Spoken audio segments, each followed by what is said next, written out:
अमरपुर नाम के एक गांव में विमल हलवाई अपने 2 छोटे बच्चों और बीवी के साथ रहता है। विमल की पत्नी ज्योति भूत प्रेत जादू टोने में बहुत माना करती थी। इसका बिल्कुल विपरीत विमल इन चीजों को दक्यानुसी माना करता था। रोज की तरह विमल अपने मिठाई की दुकान जाने के लिए निकलने की हड़बड़ी में होता है। मैं निकलता हूँ ज्योति, देरी हो जाएगी, दुकान भी खोलनी है मुझे। अजी ध्यान से, आज अमावस्या है। रास्ते में कोई कपड़ा या कुछ भी गिरा हो तो उसे लांग मत दीजिएगा, बगल से चले जाइएगा। अरे ऐसे तो तुम मुझे पागल ही कर दोगी क्या?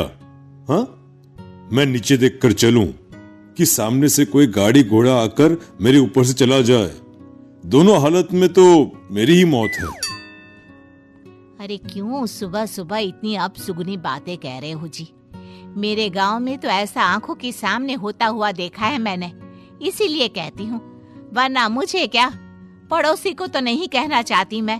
पति हैं आप मेरे, इसलिए बोल रही हूँ। विमल अपनी मिठाई की दुकान चला जाता है। दुकान पर पहले से ही ग्राहकों की लंबी लाइन लगी हुई थी। ये लो, वहाँ ज्योति अमावस्या को लेकर परेशान है और आज तो हमेशा से ज्यादा ही लंबी लाइन लगी पड़ी है। अच्छी खासी बिक्री होगी आज। विमल दुकान खोलता है। एक के बाद एक ग्राहक उसकी दुकान पर मिठाई ले रहे होते हैं। तभी गांव की एक बूढ़ी औरत विमल से कहती है, जिस तेजी से बिक्री हो रही है, कहीं किसी की नजर ना लग जाए, नींबू मिर्ची टांग ले। अरे क्या चाची तुम भी, ये सब नजर बजर कुछ नहीं होता है। कैसे लोग हैं मेरे आसपास। अपनी दुकान से शाम को विमल हंसते कूदते वापस घर आता है। हाँ, आज तो अच्छी खासी बिक्री हुई है। 1 महीने में जितनी बिक्री होती है, एक ही दिन में आज उतने पैसे कमा लिए मैंने। ये तो बहुत अच्छा हुआ जी, आज ही घर की नजर उतारी है मैंने। बिक्री तो अच्छी होनी ही थी। अच्छा, तुम खाना लगा दो, सारा माल बिक चुका है। मुझे शहर जाना होगा, कुछ चीजों की जरूरत पड़ेगी। रात भर मिठाई बनाऊंगा, तब जाकर कल सुबह दुकान खोल पाऊंगा। खाना खाकर विमल शहर जाने के लिए निकल पड़ता है। सुनिए जी, ध्यान से जाइएगा। चौरस्ते पर किसी जादू टोने की चीज पर पैर मत रख दीजिएगा।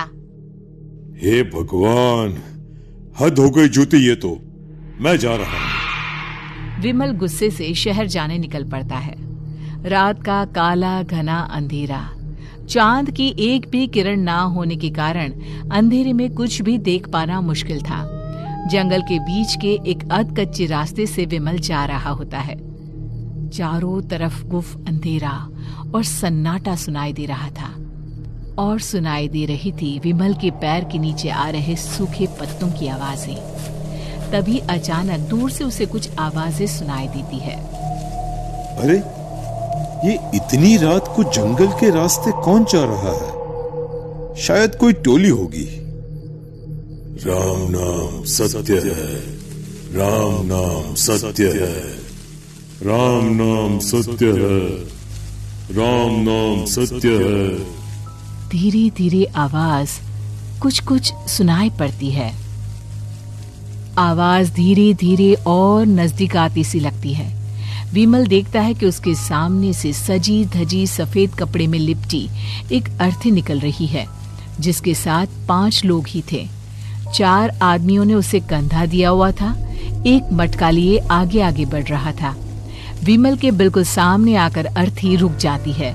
उसमें से एक आदमी विमल से कहता है, अरे भाई, जरा अर्थी को कंधा लगाना, मैं बहुत थक गया हूँ, बड़ी मेहरबानी होगी। हाँ भाई, कंधा तो मैं लगा दूं, पर रात को 12 बजे ये शव यात्रा, इस समय कौन अर्थी ले जाता है? तभी विमल को ऐसा लगता है कि शव में से आवाज आई, हम ये आवाज। मजबूरी है भाई, आप कंधा दीजिए, मैं रास्ते में सब बताता हूँ आपको। विमल अर्थी को कंधा दिए चल रहा होता है कि उसे ऐसा लगता है कि हाथ में मटका लिए जो आदमी शव के आगे चल रहा है, उसके पैर उल्टे हैं। क्या हुआ भाई, हकला क्यों रहे हो? वो आपके साथी के पैर उल्टे। विमल अपनी बात पूरी भी नहीं कर पाता कि वो देखता है कि उस आदमी के पैर तो सीधे ही हैं। अरे नहीं, कुछ नहीं, मुझे शायद वहम हुआ होगा। धीरे धीरे सब आगे बढ़ रहे होते हैं। तब विमल को अचानक लगता है मटकी में से एक हाथ बाहर आ रहा है। विमल घबरा जाता है। इसके पहले वो कुछ बोल पाता, कल्लू कहता है, मेरा नाम कल्लू है। हम 6 दोस्त थे, जिसमें से एक को तो तुम सोया हुआ देख रहे हो। इतनी पक्की दोस्ती थी कि जैसे हम सब सगे भाई हैं। पर किस्मत का कोई क्या कर सकता है। आज से 4 साल पहले एक नदी में हम सब नहाने गए थे, जिसमें डूबकर राजेश की मौत हो गई। किसी मजबूरी के कारण हमें उसकी अर्थी को रात को ही शमशान घाट ले जाना पड़ा। हम 5 उसे ले जा रहे थे। 4 साल पहले आप 5 में मैं कुछ समझा नहीं। मंकू अपनी गर्दन पीछे घुमाकर अपनी आंखें बड़ी बड़ी कर विमल से कहता है, अरे भाई, पूरी कहानी खत्म होने दो, फिर बीच में बोल लेना, ठीक है? तभी रास्ते में एक हादसे में अपने दोस्त के साथ हम सभी मर गए। वो सामने देखो, हमारा दोस्त। विमल सामने देखता है। उसे दिखता है कि एक ऐसा आदमी जिसका शरीर कई जन्मों से पानी के अंदर रहने के कारण सफेद पड़ गया है। उसकी आंखें बाहर की ओर निकली हुई थी। फिर ये अर्थी किसकी है? अर्थी के साथ के लोग अर्थी को नीचे रखते हुए एक साथ विमल की ओर देखते हुए कहते हैं, तुम खुद ही देख लो। विमल शव पर से सफेद कपड़ा हटाता है। शव की जगह खुद को ही देखकर विमल के होश उड़ जाते हैं। वो शव विमल की ही थी। पलक झपकते ही विमल उस अर्थी की जगह पर होता है।